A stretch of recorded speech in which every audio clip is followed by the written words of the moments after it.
Hello, everyone. My name is Shakayla Alvarenga, and I'm the Director of Public Programs here at the Mob Museum. Thank you for being here tonight for our program, Organized Crime, Terrorism, and Saddam Hussein, the FBI and Global Security. First, I'd like to introduce our panelists for this evening's program, and we'll give them both a round of applause at the end. So sitting here to my left is Assistant Special Agent in Charge Ray Johnson. He currently leads the Criminal, Administrative, and Critical Incident Response programs in the Las Vegas field office. ASAC Johnson entered on duty in 2004, working violent crimes, violent gangs, and supporting all programs as the Associate Division Counsel for nearly 11 years in the Atlanta field office. He collaborated extensively with domestic and international partners, receiving multiple awards for his investigations and administrative support of all Bureau programs. And over there on the left-hand side as well is George Piro. He is recently retired as the special agent in charge of the FBI's Miami division, which is the FBI's fourth largest field office. Over the course of his career, Mr. Piro has received numerous awards for his intelligence and law enforcement service. As a special agent in charge of Miami, Mr. Piro was responsible for overseeing FBI Miami's counterterrorism, criminal, cyber, and counterintelligence programs, while simultaneously providing leadership to the office's 900-plus employees. Over the duration of his extensive career, Mr. Piro has led a number of complex investigations. He has held a variety of leadership positions, and he has deployed throughout the world. Most notably, Mr. Piro was selected as the team leader and interrogator for the FBI team responsible for the interrogation of Saddam Hussein. Please welcome George Piro and ASAC Ray Johnson.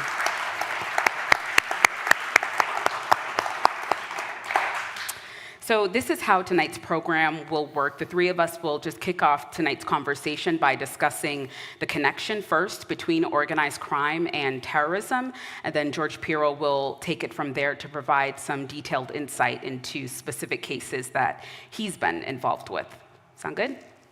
All right, so let's begin with ASAC Ray Johnson. So throughout your time at the FBI, what has particularly caught your attention in terms of concerns that are related to organized crime and its impact on global security? That's a great question, and it's very kind of open-ended. I think the thing that would keep me up at night is the way that they mold, right? So it's not a Sopranos era where they hit somebody up for $50 a week and kind of shake them down. The global nature of organized crime, the global nature of the way they evolve through cyber means really scares you, because my 12-year-old daughter knows more about this iPhone than probably anybody in this room, right? They can lock stuff up. And we have 12-year-old daughters and the criminal elements out there. And so the fact that there's a group of folks that are evolving the way we are in the shadows, it's difficult to sort of, how do we infiltrate that and stop the crime we need to stop? That's probably the biggest thing that scares me.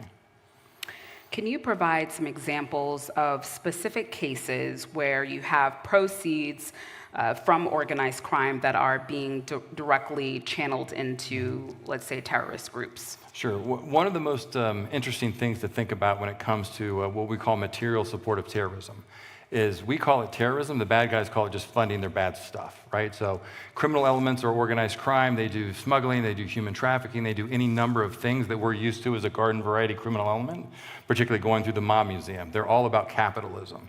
What a lot of the criminal elements do, the ideological basis of terrorism, they don't care what they do. They can smuggle children, they can smuggle adults, they can throw dope around the country, the world, and it funds their ideological means to either take down the country, take down the Western ideologies. And so that's the biggest thing. And so one of the mantras we do in criminal investigation is follow the money.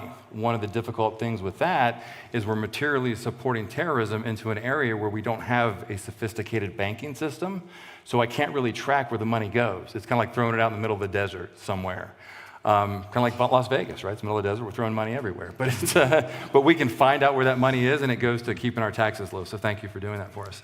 But in generally, what we like to do, when you're overseas in the Middle East, there's hawalas, and there's a non-sophisticated trust system, so it's really difficult to chase that money. Right. George Piro, what have you encountered when it comes to the challenges with investigating these types of cases, organized crime and funding terrorist groups? I mean, that's a great question. When you look at some of the most prominent terrorist organizations, right? Their goal is to promote their ideology, pursue their ultimate goal, depending on whether it's Al-Qaeda, ISIS, or Hezbollah. It's ultimately to pursue a particular ideology. That costs money. So a lot of time terrorists will be forced to commit criminal activity to help fund their terrorist activity, whether it's through various fundraising or criminal acts that provides munitions, explosives, logistics, all of those things. A couple of very prominent organizations that are the major threats to the United States, for example, Hezbollah, which is one of the most dangerous terrorist organizations in the world. So one of the largest hash growing areas is the Bekaa Valley in Lebanon, which is under Hezbollah control. So Hezbollah is one of the biggest producers and distributors of hash around the world, and now they're evolving into cocaine through Latin America.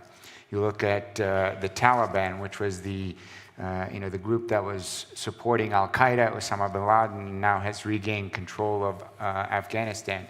Afghanistan is the largest opium-producing country in the world, and that falls under the Taliban's control. And then their distribution of opium is how they fund their terrorist activities. So it's very, very well integrated in a sense between the crime and the criminal activity and terrorism. The challenge for us is when you look at, for example, Lebanon or Afghanistan, our ability to get information, banking information, records, all of those things that will allow us to connect the criminal proceeds or the money laundering that's taking place and tie it to a terrorist organization, well, those records don't really exist. So it makes it really, really difficult and challenging. And then, as Ray mentioned, they utilize a system called the Hawala, which is an informal money transferring system. And as a result, there is no records, and it makes it difficult for us to trace the proceeds, which is key in these types of investigations. Yeah.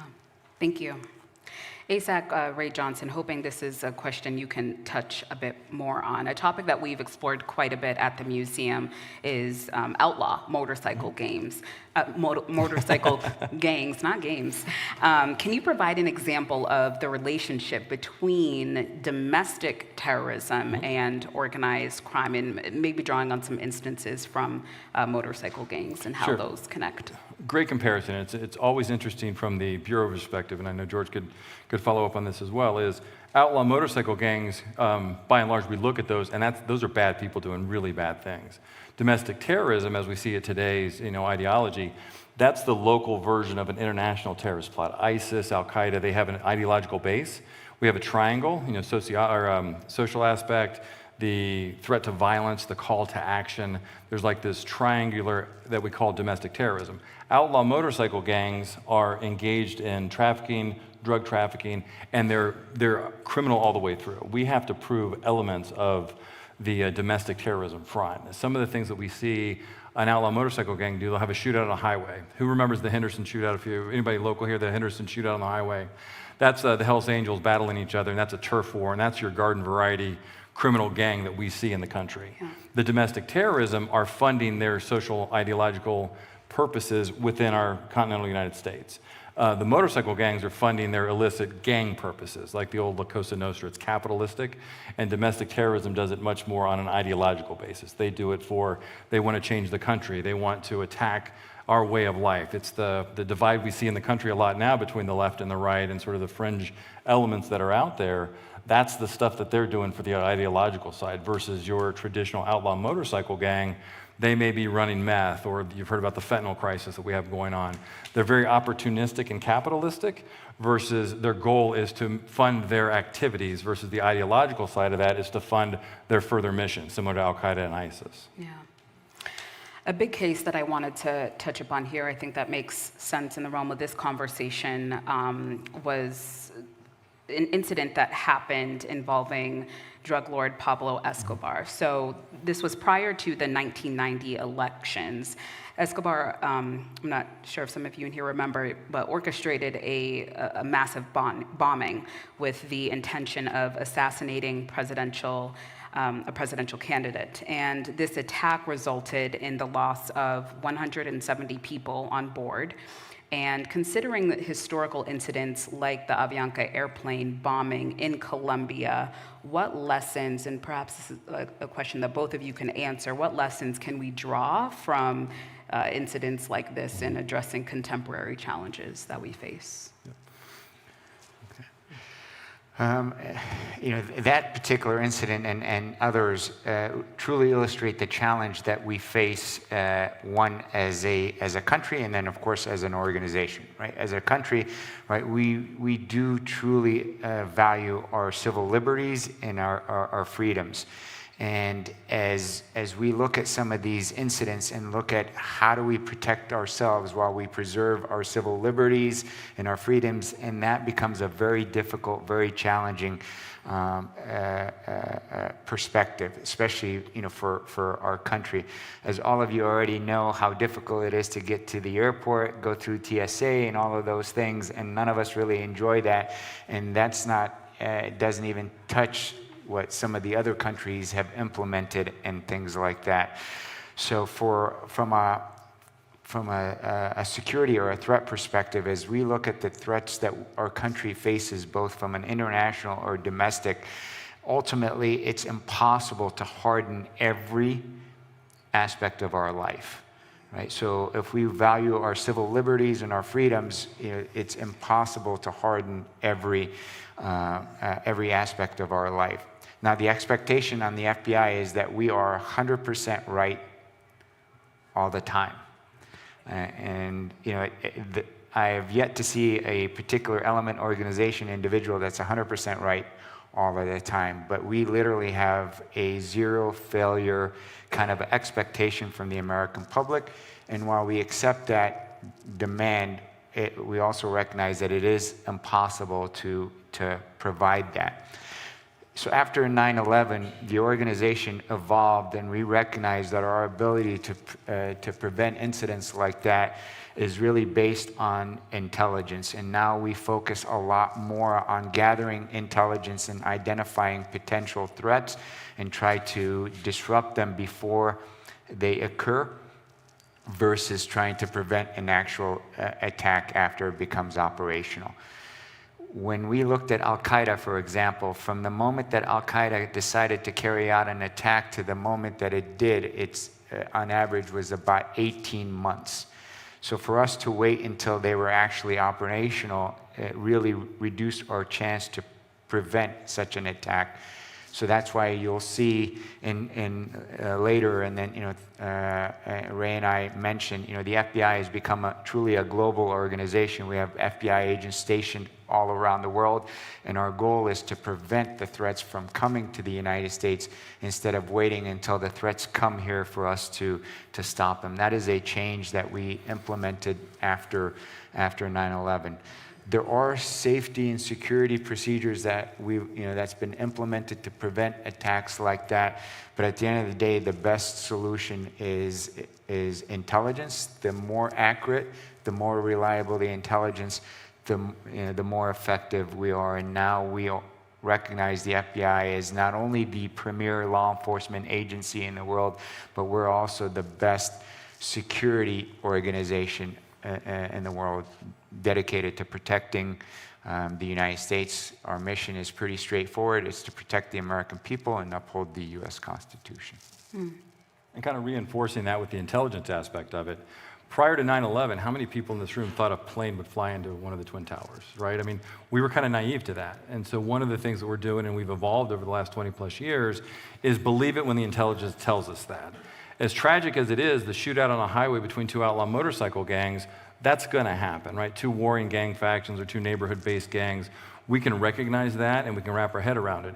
It's difficult to wrap our head around an Avianca bombing, right? When's the last time we saw a bomb explode Russia, Prigozhin was on it, different topic, different day, but those kind of things. That's the country that we have. And so understanding and appreciating the intelligence and integrating that intelligence into our operations is one of the central tenets that the FBI has evolved with in the last 20 years.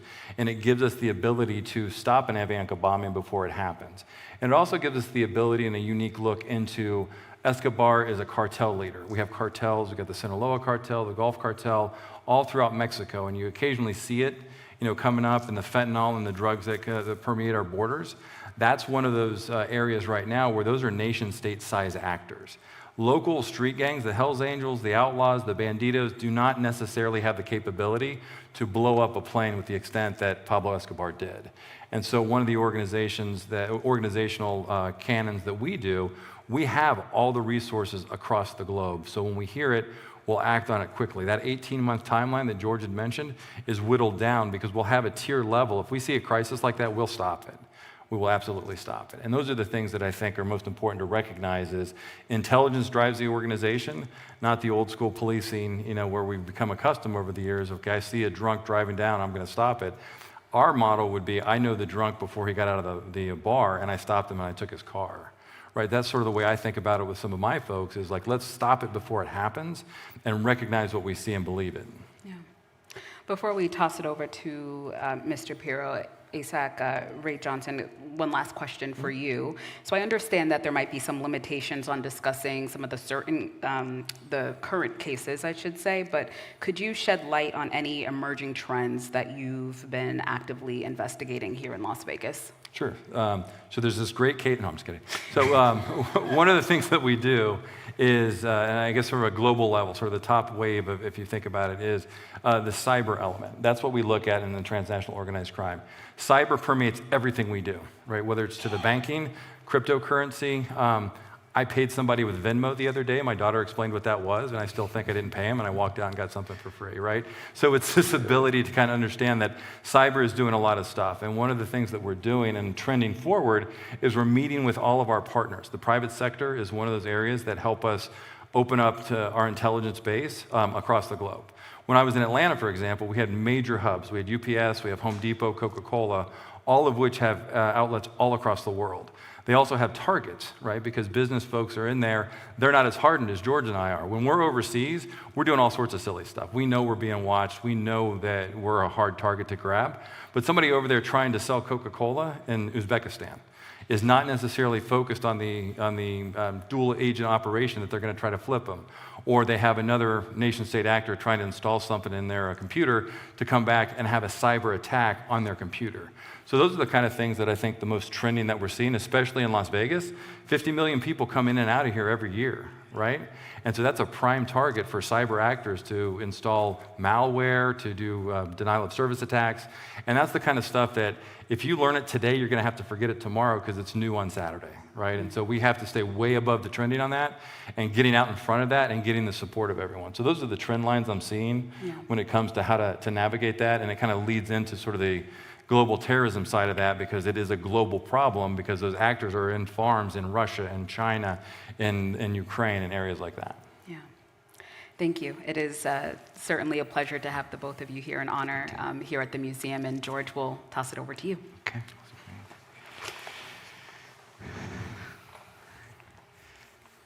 So my goal for the next 40 minutes or so is to share with you my personal experience of spending 7 months with one of the most brutal dictators of our modern time. As you heard from the introduction, I was fortunate to be selected as the lead interrogator and team leader for the FBI team responsible for the interrogation of Saddam Hussein. And I want to present that to you because it's an excellent example of how unique the FBI is and why it is the premier agency in the world. I will tell you that was a truly unique and historic opportunity for the FBI because it was the first interrogation of a former head of state to be conducted by the FBI.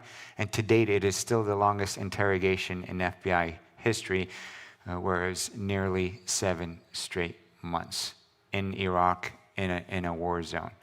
So usually when people find out that I actually interrogated Saddam Hussein, the first question I get is, wow, how did you get picked for that assignment? And to be honest with you, I didn't even realize I was being considered for the assignment. I just got a call one evening. I remember as if it was yesterday. It was December 24th, of course, Christmas Eve, 2003, about 5:30 p.m. I was, of course, driving to the mall to do my last-minute Christmas shopping when the phone rang, and it was a senior executive from FBI headquarters informing me that I had just been selected to interrogate Saddam Hussein. You can imagine my initial reaction to the news, and it took me a little while to overcome that initial reaction. But I later found out how and why the Bureau had selected me. So when Saddam was first captured, the Secretary of Defense actually asked the CIA to carry out the interrogation of Saddam Hussein, because the purpose of the interrogation was to collect intelligence. Basically, what our goal was, or hope was to figure out where Iraq's WMD was and where, or the extent of the relationship between Iraq and Al-Qaeda. The two reasons why we went to war with Iraq were the two things that we wanted to know most from Saddam Hussein. If you remember, Secretary of State Colin Powell testified in front of the United Nations and really the entire world when he said the United States was going to war over those two reasons. Now, those two questions had to be answered for the American public. The CIA quickly recognized that they were not best suited for interrogating Saddam Hussein, primarily because while the purpose was intelligence, at some point Saddam had to be prosecuted for his horrific crimes. Saddam was the first dictator in history to use chemical weapons against his own people, and one of very few dictators to ever use chemical weapons against the civilian population. So it was imperative that at some point that justice had to be sought for all of those horrific crimes. And the only agency in the United States that's capable of doing both intelligence and criminal investigation or law enforcement is the FBI. So the CIA asked the FBI to take the lead. And that's where the FBI, of course, had to figure out who they were going to assign that. What they recognized about Saddam Hussein is that Saddam only spoke Arabic. And for the interrogator to have any chance of success, the interrogator had to be able to speak Arabic. This interrogation was initially assessed to take about a year. So again, you can see how important for the interrogator to be able to speak directly to Saddam over an extended period of time. So the FBI went through its agent population in December of 2003.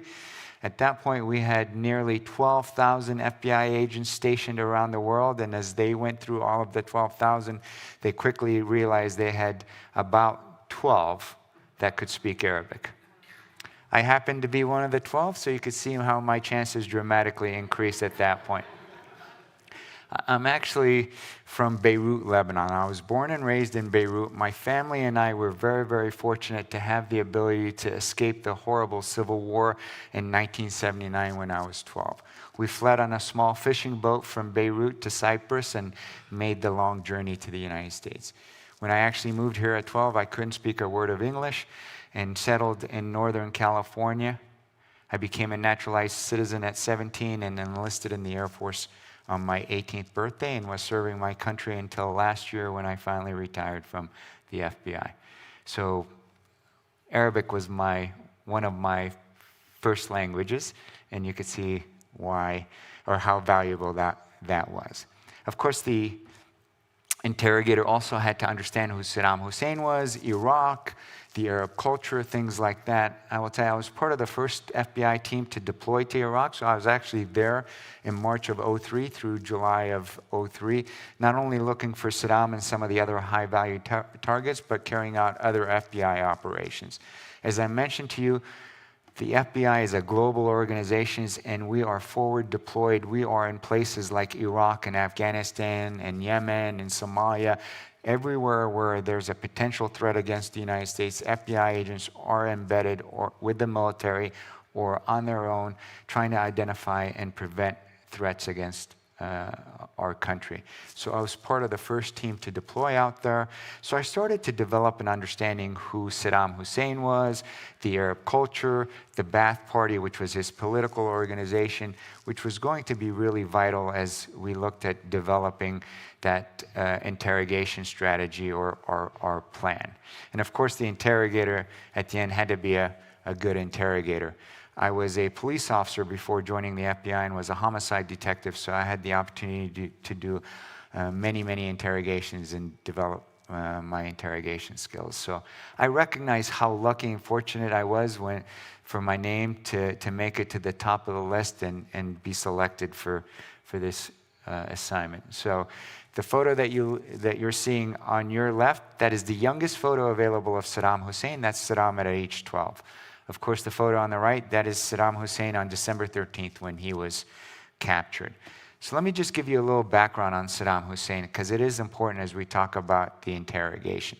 So Saddam was born on April 28, 1937, in a very small village outside of Tikrit called Al-Ajwa.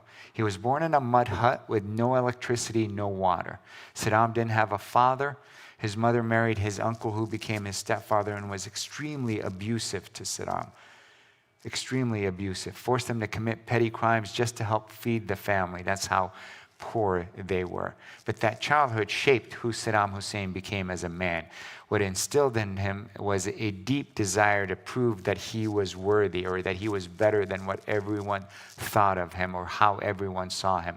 But it also instilled in him is that he didn't trust anyone, and he relied solely on his own judgment and in his own abilities. And that played a key role when he became a dictator. So as I mentioned, the purpose of the interrogation was to figure out where Saddam's WMD was, or Iraq's WMD, and then its alleged relationship with Al-Qaeda, but also do it in a manner that, when it was appropriate and necessary, be able to prosecute Saddam Hussein. So that's a fancy way of saying the FBI doesn't torture, we don't use waterboarding or any of those kinds of things. Everything that we do has to be admissible in court, and it has to fit within our core values as an organization, and of course within the US Constitution. So the next question most people ask me is, what was Saddam Hussein like when you first met him? Right? What I will tell you is that we really looked at Saddam's personality, and within the FBI, we did a very, very detailed behavioral assessment of Saddam Hussein. And a couple of things immediately stood out for us, right? Of course, I talked about his childhood and his personality, things like that. But what was very, very clear for us at the beginning, and we recognized it was going to be very challenging, is Saddam had a self-inflated image. He thought he was the greatest thing that ever lived, and that no one was better than him, and no one could tell him otherwise. He truly thought he was godlike, in a sense. And he had an incredibly low tolerance for criticism. That goes with being a brutal dictator, but for us, that was going to be an extremely challenging aspect of his personality, because we knew we had to overcome those if we were going to get him to talk to us, answer questions, provide any information. So for us, those were the first things that we recognized we were going to have to address. Now, people, when they hear that, they're like, that's a really tough person to deal with, right? Somebody who thinks they're right all the time and can't be told otherwise. Right? I will tell you, when I was first selected for this assignment, I was actually very young within the organization. I had less than 5 years in the FBI when I was given this responsibility. But I did have enough time to meet enough FBI executives to say that I was very familiar with those two traits, right? But then when I became an executive myself, I didn't find my jokes as funny as I used to when I was younger. So that's Saddam at about age 21. Saddam had a really tough reputation. He was kind of known as a thug, and part of that is when he was very young, at about that age, that photo is off a wanted poster, because when he was that age, he attempted to assassinate the Prime Minister of Iraq, Abdul Karim Qasim, on behalf of the Ba'ath Party. The assassination attempt failed. He was wounded in the leg and had to make what he always described as a daring escape from Baghdad. Wounded in the leg, fled on a motorcycle, went back to his hometown where he was able to evade capture for a while, but as forces were closing in, he fled his hometown on horseback to the Tigris River and then swam across the Tigris River with nothing but a blade between his teeth and the clothes on his back, or that's how he projected it, right? But when he came back as a hero, and he really carried that tough guy, that thug reputation and image, and it allowed him to gain power over the years. To 1979, he had become so powerful, he literally walked into the president's office, pushed him out of the office, and assumed the presidency of Iraq, the premier of Iraq, the prime minister of Iraq, the commander-in-chief of the Iraqi military, and the secretary general of the Revolutionary Command Council, which was the highest authoritative body in Iraq. Every key position, he grabbed it, consolidated it, and ruled for 34 plus years, right? It's interesting. He came into power in July of 79. My family and I immigrated to the United States in July of 79. Our paths were meant to cross at one point, and we crossed in January 2004 when I entered his cell as an FBI agent assigned to interrogate him. Now, he didn't realize I worked for the FBI. He didn't know anything about me, except that I was there as a representative of the US government, and I was in charge. What he immediately recognized when I first spoke to him was two things. One, that I was of Lebanese descent, because of the Arabic that I speak with a heavy Lebanese accent, and that's very recognizable. And he said that. He goes, "You're Lebanese?" I told him, I only lied to him about two things. One was that I told him I was born in the United States. My parents were immigrants, because I didn't want to have the discussion about patriotism, loyalty, all of those things. So I removed that off the table. So I told him my parents were immigrants and they taught me Arabic. And then as soon as I introduced myself, I actually used my real name, George Piro. And as soon as I told him my name, if you're Lebanese and your first name is George, you can only be one thing, and that's Christian. And he recognized that. I asked him if that was a concern. He said, absolutely not. He told me the Lebanese people loved him and he loved Lebanese people. So I was like, well, great. We're going to get along just fine.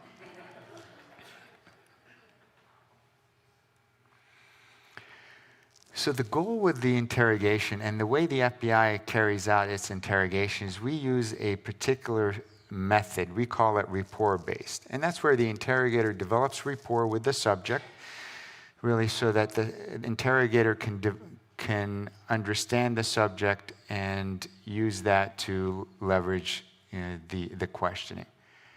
I do it a little differently. While I do use rapport-based interrogations, my purpose is a little different in the sense I want to figure out two things when I'm talking to someone, or interrogate him, I should say. One, I want to figure out their truth-telling style.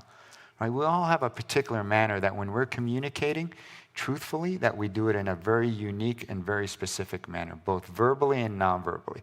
Not only what we say, but how we say it. So my goal as an interrogator is to get my subject to show me their truth-telling style, and then I memorize it, remember, and then when I ask difficult or sensitive questions, if they deviate from that, then I know that they could potentially be lying to me. The other thing with the rapport building is I try to find out what they value in life. What means the most to them? What do they care about? What inspires them? What drives them? Because as an interrogator, if I find that out, then I can use those or leverage those things in my interrogation. So my goal was to get to the point where I could not only identify Saddam's truth-telling styles, but also be able to gauge his moods, perceptions, thoughts, and things like that. And if I was good enough, be able to affect those. So think about it. When someone else affects your mood, your thoughts, how you feel, what you think, things like that, imagine how much control or power they have over you. Now, when people hear that, they're like, well, how do you find something in common with someone as horrible or as brutal as Saddam Hussein? And I will tell you, you can always find something in common with anyone. You can connect with anyone if you really or committed to it, and you try very hard. I mentioned to you Saddam's childhood. Right? So I recognized and understood from his childhood that the most important person in Saddam's life, especially growing up, would have had to have been his mother. Right? No father, stepfather, extremely abusive, very poor. So the only person that probably truly cared about Saddam Hussein, that truly loved Saddam Hussein, that had any influence over Saddam Hussein, was going to be his mother. And that was very, very evident with everything that I researched and read. And that's what I focused on. I told him all about my mom. I have one of the most wonderful, amazing moms in the world. Right? My parents, I'm very thankful for the wonderful parents that I have who live in Northern California. So I told them all about my mom. Now, my parents had no idea what I was doing. Of course, I was not allowed to tell them, so my mom had no idea I was using her this way. But I told them all about my mom, everything that she taught me, everything that I valued. She made me who I am today and everything like that. And he could see that it was real and it was genuine. I will also tell you, in the Arab culture, the most important woman in an Arab man's life is and will always be his mom. My mom reminds me of that every week, and I always agree with her. Right? And that's what we talked about, and it really connected. It connected so well, at one point he actually asked for a photo of my mom. As you can imagine how nervous that made me, and the reluctancy on my part, right? 67-year-old man in prison by himself and wants a picture of my mom, probably not a good idea. I, of course, did not give him a photo of him. I like this photo of Saddam Hussein. This is Saddam swimming the Tigris River, just to illustrate of how he thought of himself and the influence that he had over his people. Every year on the anniversary of his daring escape, he would go back to the same spot on the Tigris River, and he would swim it, one of the largest rivers in the world, and he would swim it, and it would be videotaped and aired on state TV so that every Iraqi would see it and understand how tough he was and not to be challenged. So I spent the first 2 months getting to know Saddam Hussein, talking about everything and anything that he wanted to. What really helped me was the fact that Saddam was not allowed to see any other person, was not allowed to talk to anyone else, could not interact with anyone else. Right? He was forced to talk to me, see me, hang out with me 5 to 7 hours every single day. Now, people that know me go, wow, 5 to 7 hours with you, that is actually torture. But it forced us to interact. I got to sit there and observe. So those first couple of months, I really talked to him about everything that I knew he would be very comfortable with and anything that he would be proud to talk about. So for example, most people don't know that Saddam Hussein was a published author. He had written 4 novels, and they were all bestsellers in Iraq.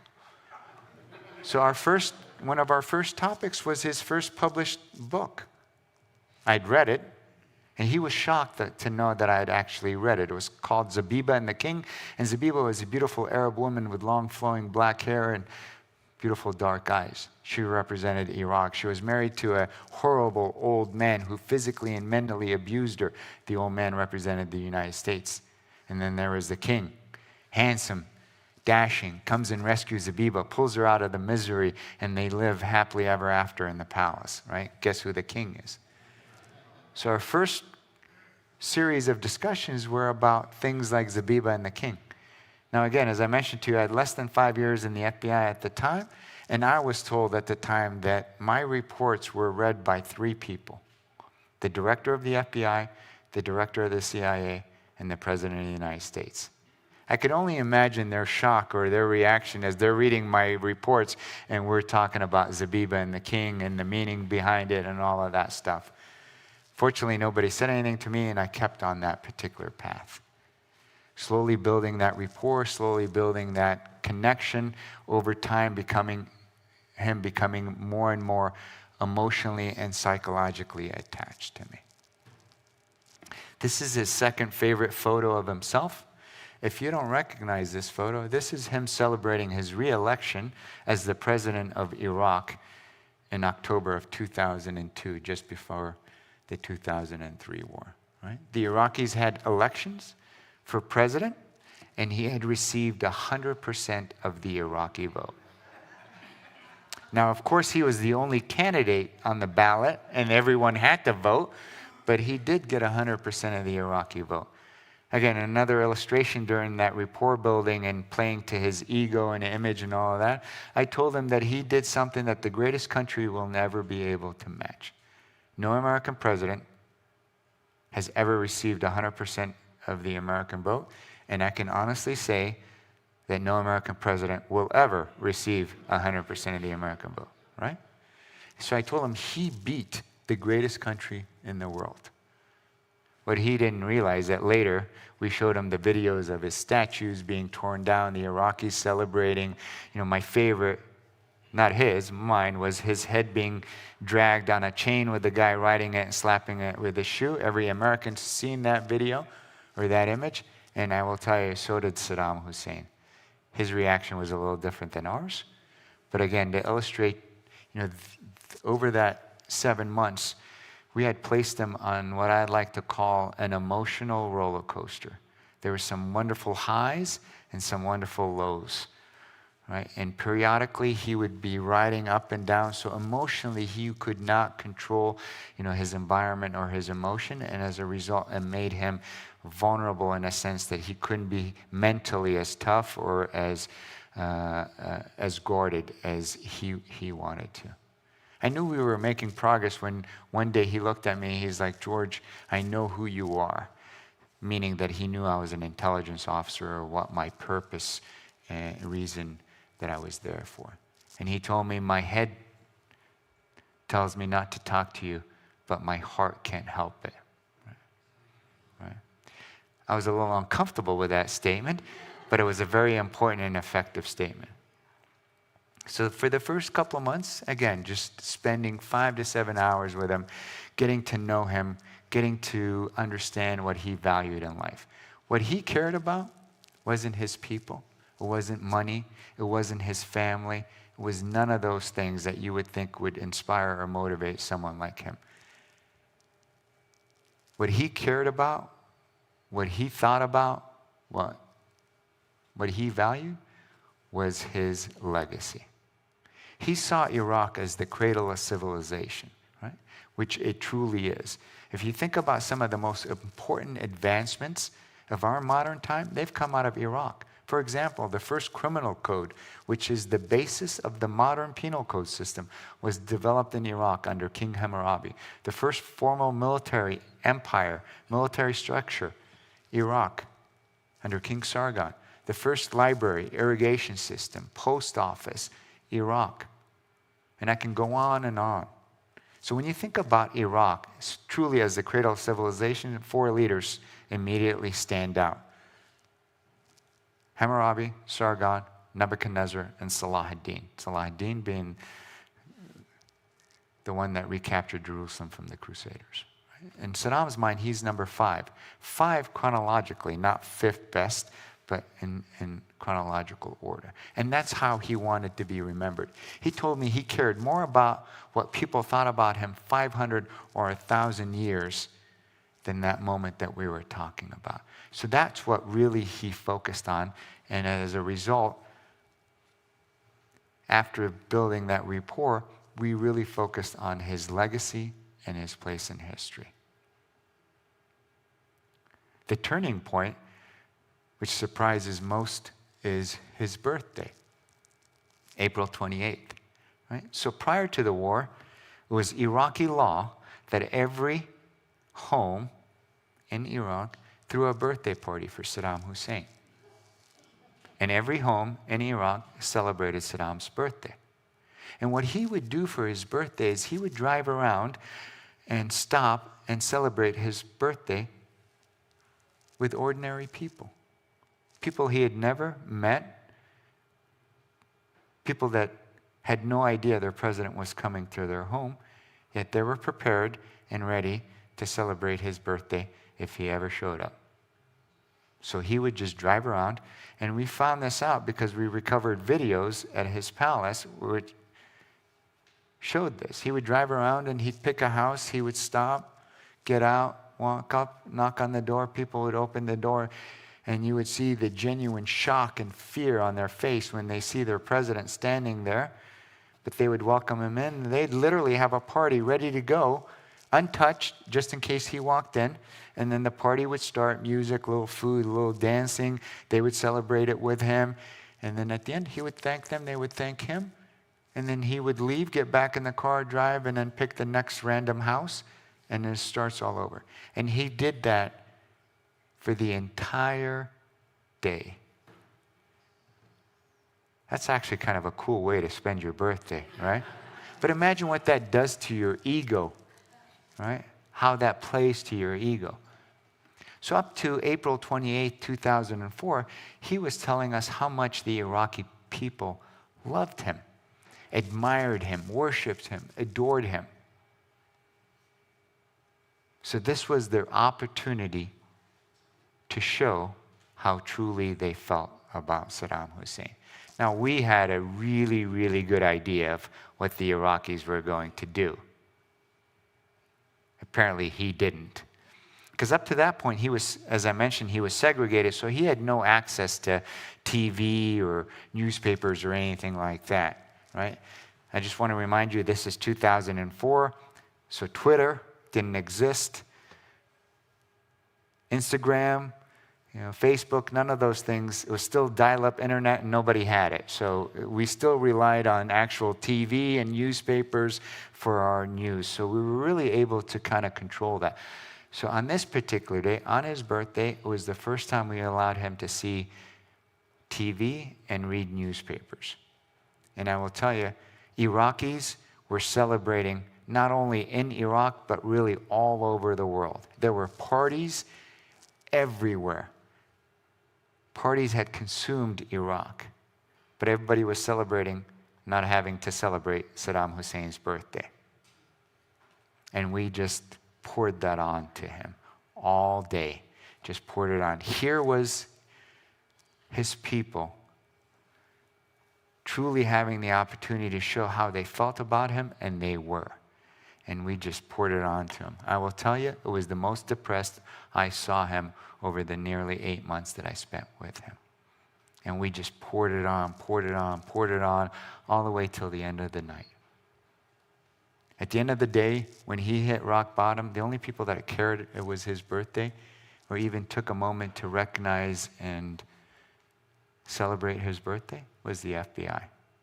I, on the other hand, asked my mom for her cookies. My mom is the best cook that I know, makes the best cookies in the world. You can ask my wife, she'll tell you, not even close. All right?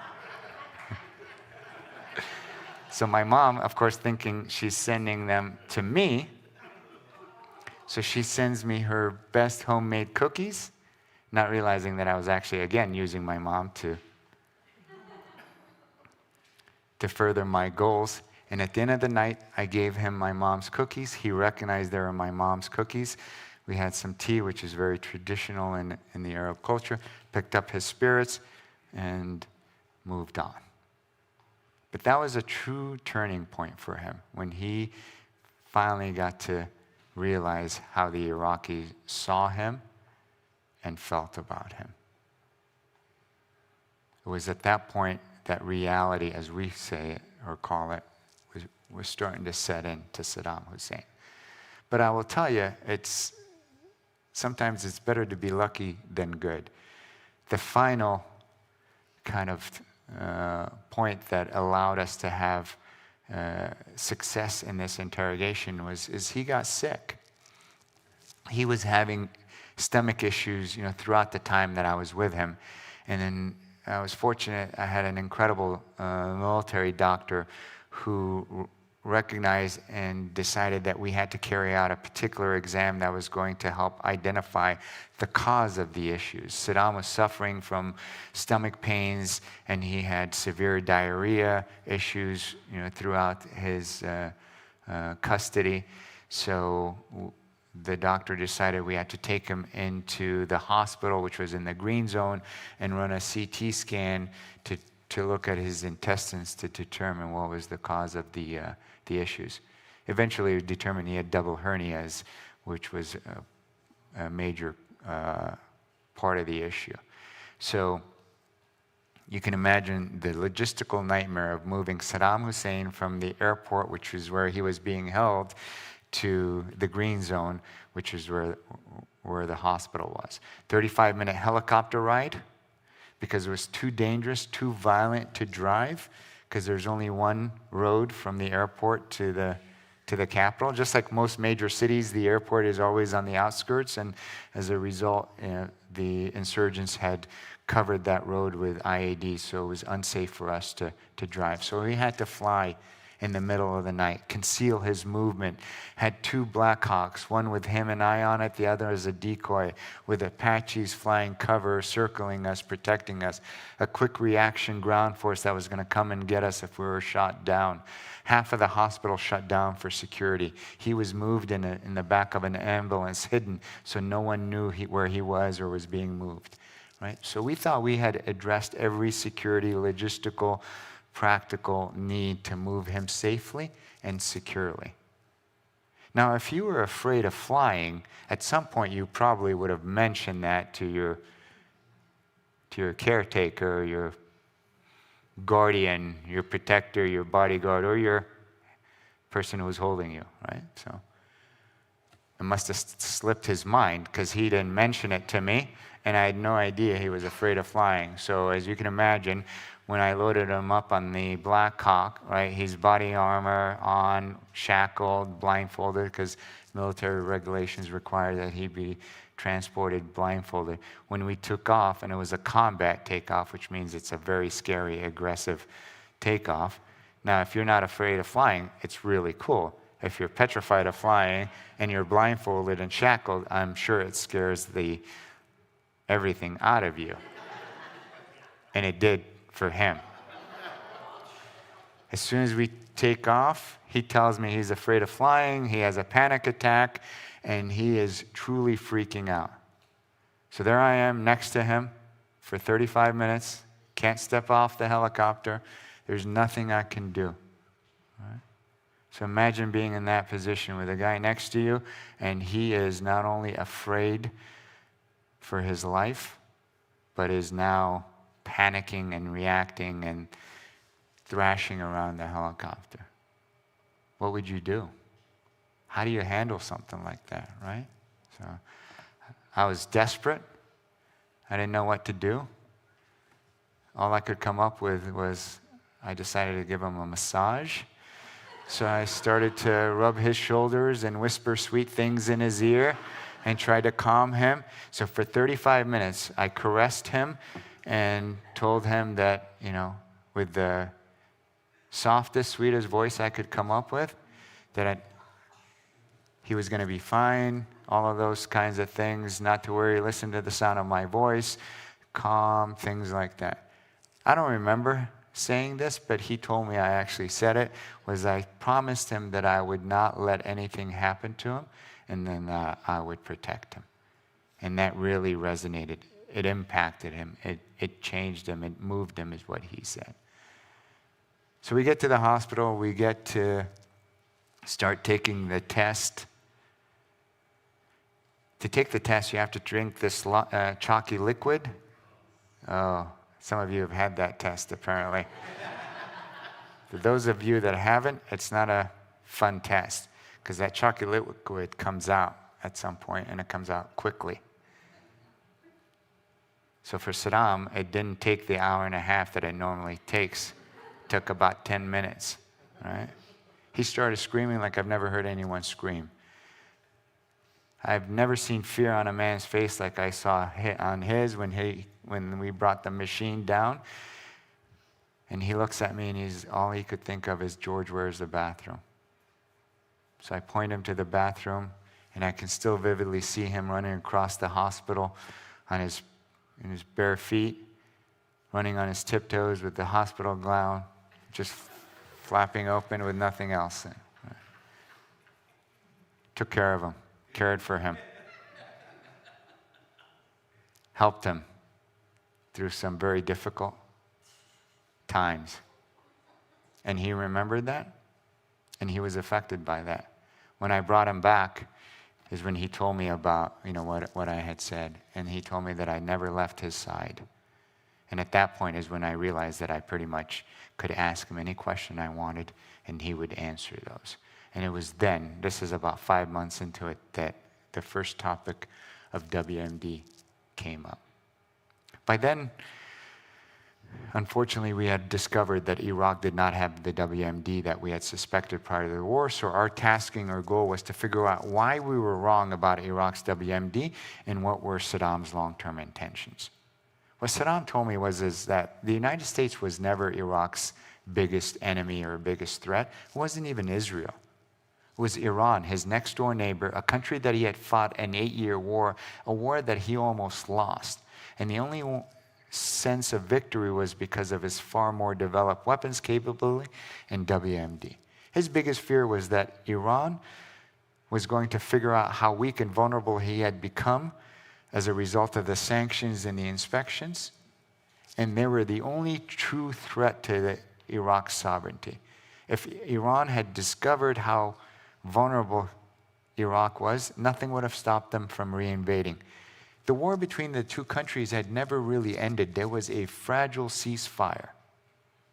And he had to do, in his mind, everything possible to keep his biggest enemy at bay so that they would not break the ceasefire, reinvade, and defeat Iraq. So he bluffed his biggest enemy into believing Iraq was still as powerful, still as dangerous as it had been in 1988 when he forced him to agree to that ceasefire. And that's what he did. He did it by very, very deliberate, while he was a risk taker, but very effective. I know people are very critical of the United States intelligence regarding that war, but I will tell you, every intelligence agency around the world had come to the same conclusion because he had created that. He had given a speech, for example, in June of 2000 where he said Iraq wouldn't disarm until every country in the region disarmed. A rifle for a rifle, stick for a stick, stone for a stone. He was very, very manipulative in that regard and allowed everyone to believe that threat. At the same time, he was working very, very aggressively to get sanctions lifted so that he could reconstitute his entire program. So we understood why, and then, of course, we immediately focused on al-Qaeda. He clarified about the relationship. Al-Qaeda and Iraq were not operational. They didn't support each other, and we were able to truly define that relationship and the extent of that relationship and change the U.S.'s assessment, especially the military's, in regards to that. At that point, our interrogation concluded, and we turned him over to the Iraqis to prosecute. As you can imagine, the Iraqis did not have the capability to build a case against someone like Saddam Hussein, so they, of course, immediately turned to the FBI and asked for assistance. I was again fortunate to ask to lead that effort. Spent 6 months building the criminal case against Saddam Hussein, gathering evidence to support crimes against humanity, genocide, and war crimes. When we concluded, we provided all of the information, the evidence, the prosecutive report, everything, and the Iraqis used that information to prosecute, convict, and eventually execute Saddam for crimes against humanity, genocide, and war crimes. Now, this is normally a several-hour presentation, but I was doing my best to condense it to 40 minutes, which I'm right at 40 minutes, but I'm hoping to have the opportunity to take some questions from all of you. But I want to thank you for this wonderful opportunity to be able to spend the evening with you and present.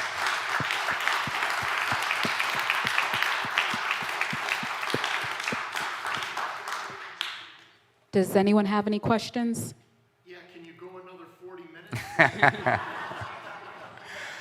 I could easily go another 4 hours, but I don't think you'd want that. Yes, sir. We're going to come and bring the mic up to you. One moment. I'm just curious, was Hussein aware that you provided all the information to prosecute him? You know, I don't know if he knew I provided all of the information. I think he had suspected that because we did talk a lot about his prosecution and what was going to take place. Saddam knew he was going to be convicted and executed irrelevant of what his defense was. So for him, his trial and execution was an opportunity to erase his capture. Right? His capture really damaged his image, you know, the way he was pulled out of that hole, disheveled, some people calling him coward, things like that. And we had a lot of discussion about that, especially during the reality phase and things like that. So he saw his trial and then execution as an opportunity to erase that. And when you look at the way he was executed, we had actually talked about that, but he really pulled it off the way he wanted to, right? He showed no fear, didn't wear a cover, didn't have to be helped to the rope. They were making fun of him or mocking him, and he laughed them off. So he showed a lot of defiance and a lot of courage at that point. And that's what people, especially in the Arab world, remember. That's their last image of him, not his capture. Hi. After speaking to him like you did, and you both spoke the same language, what do you think of him as a man? And that's a very good question. I get asked that question a lot. So what I will tell you is Saddam could be very charismatic, very charming, very polite, had an incredible sense of humor. And I tell you that because it made spending nearly 8 months with him bearable.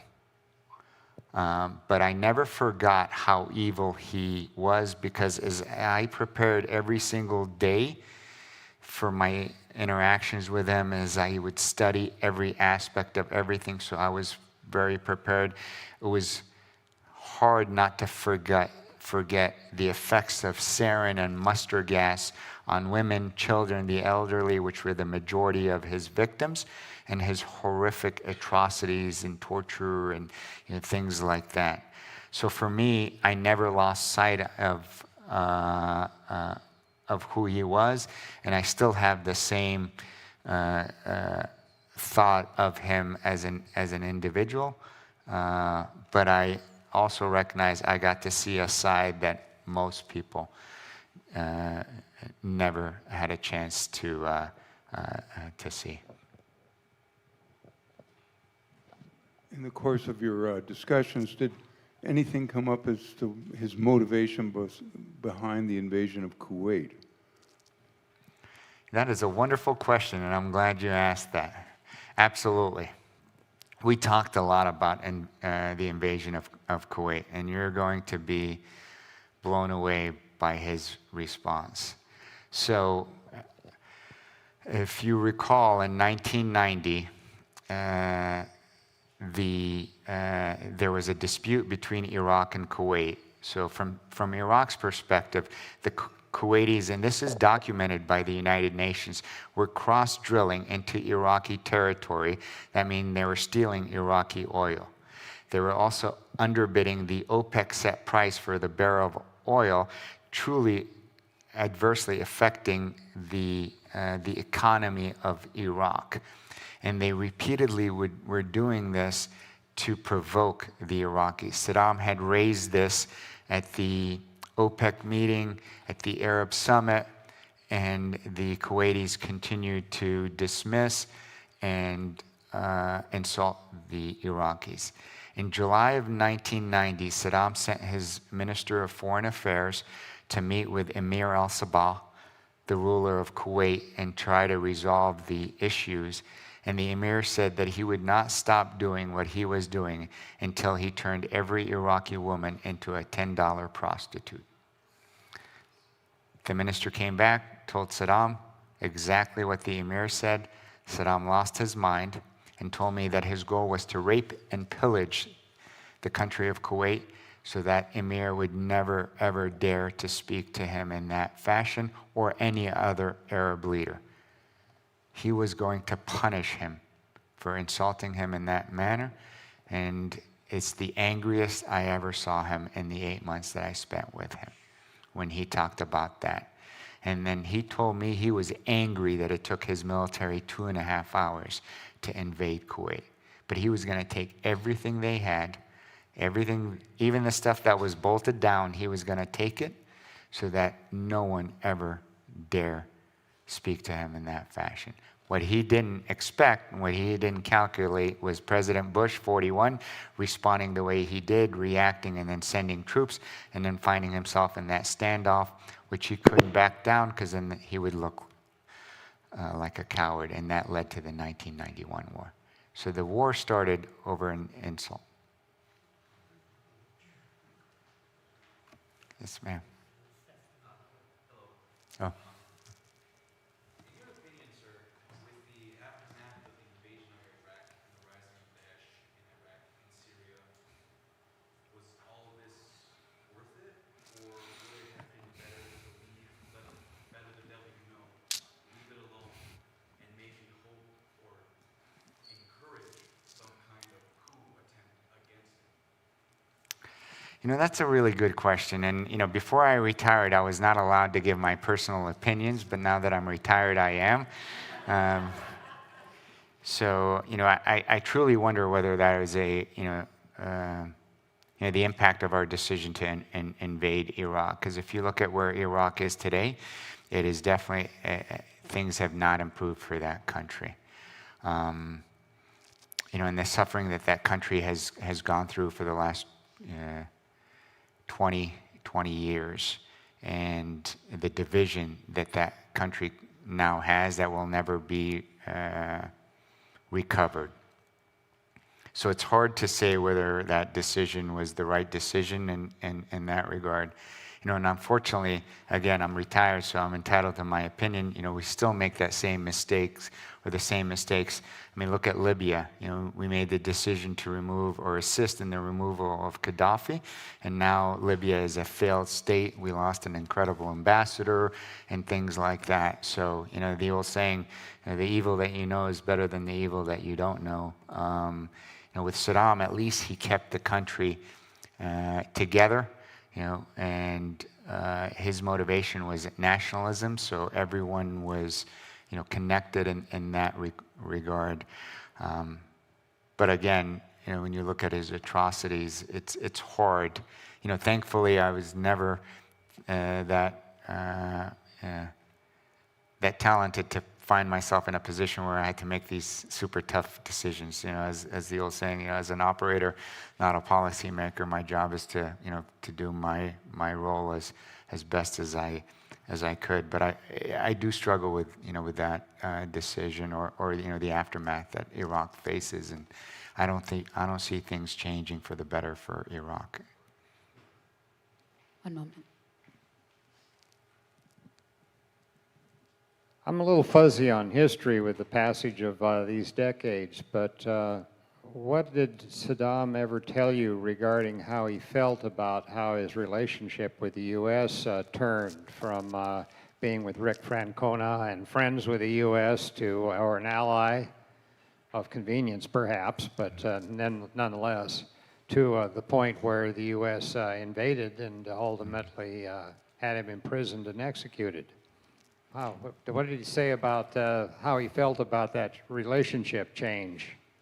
Absolutely, and we did talk about that. You know, so of course he, you know, at one point he was our ally, especially in the 1980s. So his favorite president was President Reagan, for a variety of different reasons. Incredible president, but we used Saddam to exact revenge against Iran after the Iran hostage situation. We were unable to do it ourselves, so we used him to exact our revenge for the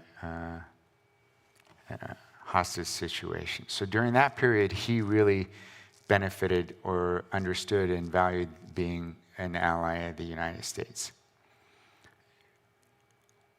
What was interesting to me is he told me, right, there's a lot of benefit of being an ally of the United States. And you can ask any of our allies that. But I was surprised when he told me there's a lot of benefit for being the enemy of the United States. What he would not accept is being in the middle. Given the option, he would have liked to have been our ally, but if he had to, he was satisfied or okay with being the enemy of the United States. Because when you're either ally or enemy, you matter. People take notice of you. People factor you in. You're part of the discussion and part of the decision-making process. I mean, look at Iran, look at North Korea, Russia, all of the things that we factor in and apply to all of our decisions. Right? For him, he never saw himself in that kind of gray area where you're in the middle, because when you're in the middle, you don't really matter.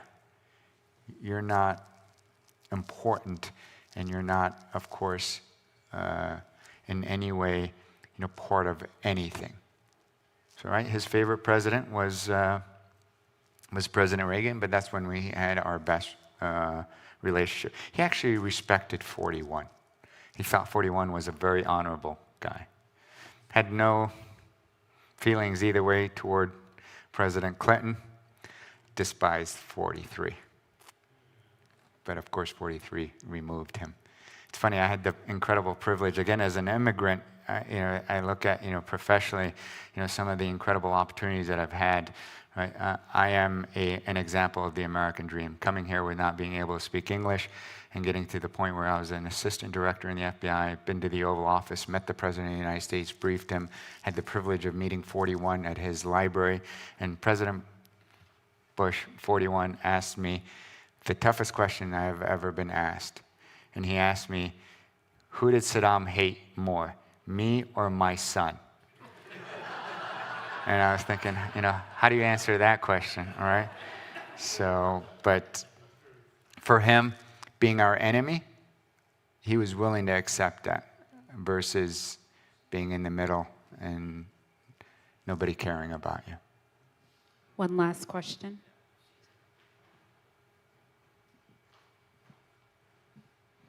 What a way to go last. So every person that we meet, there is an impact that leaves us. Now, whether it is for good or whether it's for bad, with your 8 months that you spent with him, are there still quotes or moments that you remember that you probably won't ever forget for the rest of your life, whether that was something that was influential in a positive way or in a negative way? Just out of curiosity. Okay, great. Of course, that experience really shaped the leader that I became. As you heard from my bio, I had the privilege of serving in a variety of different leadership positions in the FBI, including assistant director over international operations, that's overseeing FBI's global operations, and then the head of the Miami field office. That taught me the importance of communication. It also taught me the importance of having a plan or strategy, in a sense, right? How to overcome problems or overcome what appears to be an unattainable goal or perspective. So it made me really understand how important it is to have short-term goals or goals that are attainable, that when you that you build on to make your ultimate goal possible. For example, my first goal with Saddam Hussein was just to get him to ask me to come back and see him. The next one was get him to ask me to go outside. Things like that. Very attainable, very small goals, but when you start adding them up, it gives you a path and a direction of moving forward. It also taught me about discipline, hard work, determination. Again, I was very young within my career, and the whole coolness of interrogating Saddam quickly faded. By week 2, it wasn't that cool anymore, right? Because you're literally working from the moment you get up to the moment you go to sleep. Every day, no breaks, right? It's a war zone. There's fighting all around us, and then the demands and the pressure and the stress. So it's extremely stressful, very frustrating, very fatiguing. The moment that you get up to the moment you go to sleep, you're working because there's nothing else to do. So it really instilled in me the importance of being focused, disciplined, and driven. And it really shaped who I became, as an FBI agent, as a leader in a sense, and I credit that experience to really allowing me to, to be successful. So for me, I took a lot of positive experiences or perspectives from that. So when I came back, as you can imagine, 8 months interrogating one of the most brutal dictators, the assistant director of the FBI said it was one of the most important events in FBI history. It's one of the most significant operations in FBI history. So I come back after nearly 8 months, and I arrive at Dulles International Airport, which is in Washington, D.C. And again, I didn't expect a marching band or anything like that, or balloons, but I did expect something, right?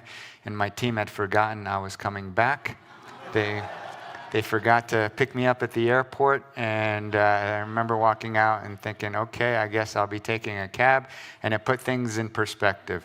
Professionally, this is what is asked of FBI, but at the end of the day, it's just part of the assignment, and it really grounded me and allowed me to kind of continue to move forward. Now, I'm very fortunate to have the opportunity, and I'm fortunate that it was such a success for the FBI, because in the FBI, for us, successes belong to the organization, not to the individual. So this is an FBI success, FBI story, not mine. The only thing that belongs to us is our failures. So for us, that's how we kind of see it. And as a result, for me, it was an incredible experience, but one of many, many in my career. And I'm still very, very privileged to have had the opportunity to serve in the FBI, especially being an immigrant from the Middle East. Again, I want to thank you all for your time. I hope you enjoyed the presentation.